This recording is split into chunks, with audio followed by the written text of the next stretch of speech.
مورا ما ساليت الخدمه غنمشي للدار نطيب واحد العشيوه لذيذه وبزاف منكم طلبتوها مني غنبارطاجيها معاكم. قطعت الفلفله الوان مع البصله درتهم في مقيله مع زويته بلديه والثومه، غنخليهم يتحروا مزيان وفي نفس الوقت غندير لازان في الماء طايب نخليها غير 2 دقائق ونحيدها. هنا مورا ما تشحرات ليا الفلفله والبصله زدت عليهم الكفته مليحه بزار تحميره وشويه ديال الخرقوم وبطبيعه الحال القزبر والمعدنوس.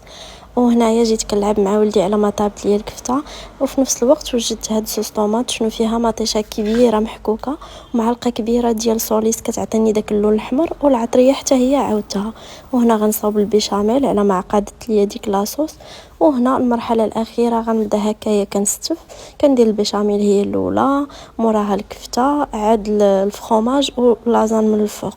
اخر طبقه كندير فيها بيشاميل وفرomاج كنكثرو مزيان وندخلها للفران وها هي واجده. عرفتو كتجي لذيذه بزاف. ديجا بارطاجيتها معاكم في لي ستوري انستغرام، داكشي علاش طلبتوها مني وصورتها. ومرة ما غنتعشى وغنلعب مع ولدي ندير معاه لي زاكتيفيتي. الا كنتو انتريسي قولوها ليا نبارطاجي معاكم لي زاكتيفيتي اللي كندير مع ولدي زوينين بزاف.